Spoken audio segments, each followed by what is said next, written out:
రాష్ట్రంలో కూటమి ప్రభుత్వం విభిన్న ఆలోచనలతో ముందుకు వెళ్తుందని అనంతపురం అర్బన్ ఎమ్మెల్యే దగ్గుబాటి వెంకటేశ్వర ప్రసాద్ అన్నారు.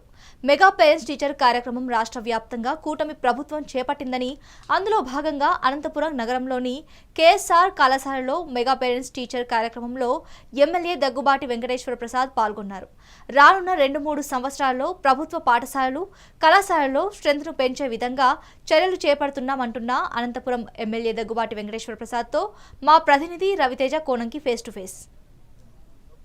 టీచర్స్ పేరెంట్స్ మీటింగ్ పెట్టి ఒక బృహత్త కార్యక్రమానికి శ్రీకారం చుట్టారు. కార్పొరేట్ విద్యా సంస్థల్లో మాత్రమే పేరెంట్స్ టీచర్స్ కలిసి ప్రోగ్రెస్ రిపోర్ట్ చెక్ చేసే పరిస్థితి ఉన్నది. ఇది ప్రభుత్వ స్కూళ్ళలో కూడా ఇది అలవాటు కావాలని చెప్పేసి కూడా ప్రభుత్వం ముందడుగేసింది. ఇదే అంశం పైన మనతో మాట్లాడడానికి అనంతపురం ఎమ్మెల్యే దగ్గుబాటి వెంకటేశ్వర ఉన్నారు. సార్ చెప్పండి, అసలు ఈ కార్యక్రమం మెయిన్ ఉద్దేశం ఏంటి?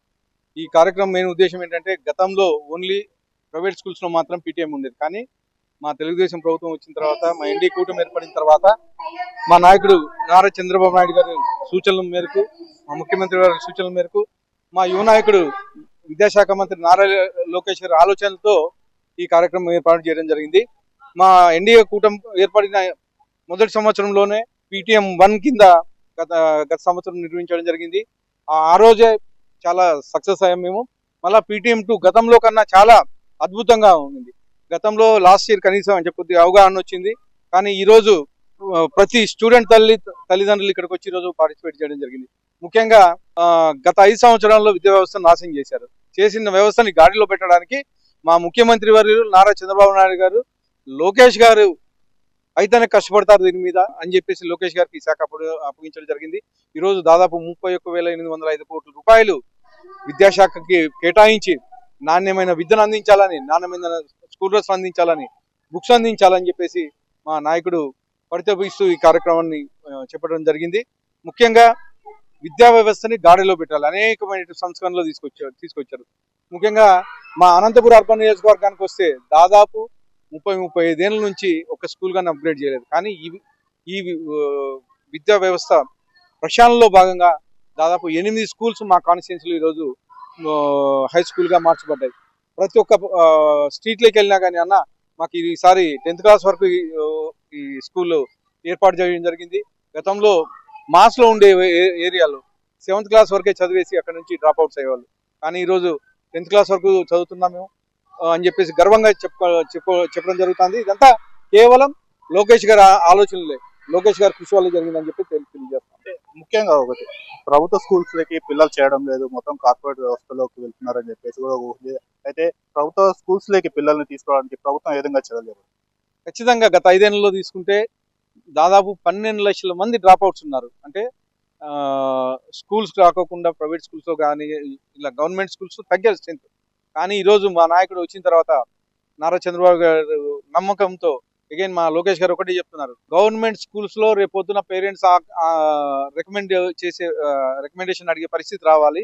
అది ఖచ్చితంగా 2-3 years లోనే తీసుకొస్తామని చెప్పేసి తెలియజేయడం జరుగుతుంది. ఈ ఇయర్ లో కేఎస్ఆర్ ఎగ్జాంపుల్ తీసుకుంటే ఆల్మోస్ట్ అన్ని స్కూల్ సీట్లు ఫుల్ అయిపోయి ఈరోజు కేఎస్ఆర్ కి మేము రికమెండ్ చేసే పరిస్థితి.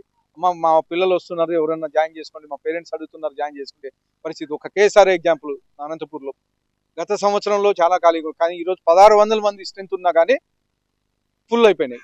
అంటే అనేకమైనటువంటి విద్యా సంస్కరణలు తీసుకొచ్చి స్కూల్స్ కాలేజ్ బాగుపడాలనేది మా ఉద్దేశంతో చేశారు. ముఖ్యంగా గతంలో ఇంటర్మీడియట్ లో మిడ్ డే మీల్స్ ఉండేది కాదు.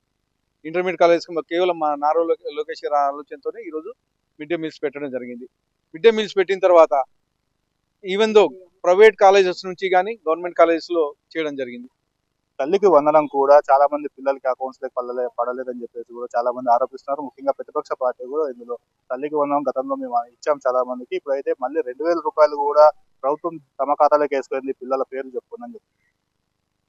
తల్లికి వందనం ఇంట్లో ఎంతమంది పిల్లలు ఉంటే అంతమందికి పడింది. అక్కడక్కడ ఏమన్నా అంటే ఇన్కమ్ ట్యాక్స్ లేకపోతే 4 వీలర్స్ ఉండు, ఆధార్ లింక్ కాక ఆధార్ సిమ్ ప్రాబ్లం ఉండో, లేకపోతే బ్యాంక్ అకౌంట్స్ ప్రాబ్లం ఉండో, ఇలాంటివి మాత్రమే పెండింగ్ ఉన్నాయి. అవి కానీ ఎక్కడైతే గ్రామ సచివాలయాల్లో కానీ వార్డు సచివాలయాల్లో కానీ కంప్లైంట్ ఇస్తే అలాగే కాలేజీలు కానీ లాగిన్ ఇచ్చారు. కాలేజీలు కానీ చెక్ చేసుకొని లాగిన్ రెక్టిఫై చేసుకుంటూ వాళ్ళకి కానీ నెక్స్ట్ విడతలు వాళ్ళకి కనబడుతున్నాయి. ముఖ్యంగా ఇంటర్మీడియట్ ఫస్ట్ ఇయర్ వాళ్ళకి, ఫస్ట్ క్లాస్ వాళ్ళకి పడలేదు. అలాంటి వాళ్ళు మాకు వచ్చి పడట్లేదు అని చెప్పి చెప్తా ఉన్నారు.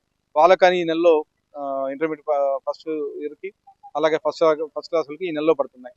ముఖ్యంగా గత ప్రభుత్వంలో మేము ఇంట్లో ఎంతమంది పిల్లలకు ఉంటే అంతమందికి ఇస్తామని చెప్పేసి క్యాన్వాస్ చేశారు 2019లో. చేసి కేవలం ఇంట్లో ఒక్కరికి మాత్రమే అమ్మ ఒడి, నాన్న తడి అని చెప్పేసి ఇచ్చినారు. కానీ ఈరోజు ఇంట్లో ఎంతమంది పిల్లలు ఉంటే అంతమందికి ఖచ్చితంగా పడే విధంగా చర్యలు తీసుకుంటున్నాం. ఎక్కడన్నా ఇలాంటి ప్రాబ్లమ్స్ వస్తే సచివాలయం సిబ్బంది వాళ్ళ పేరెంట్స్కి వెళ్ళి ఇంటికి వెళ్ళి అక్కడ ఏదైతే ప్రాబ్లం ఉందో అది రెక్టిఫై చేసి, లేకపోతే కాలేజెస్లో ప్రిన్సిపల్స్ కానీ స్కూల్లో హెడ్ మాస్టర్స్ కానీ కలిసి ఈ ప్రాబ్లం ఉండేది రెక్టిఫై చేసుకుంటూ వస్తున్నాం.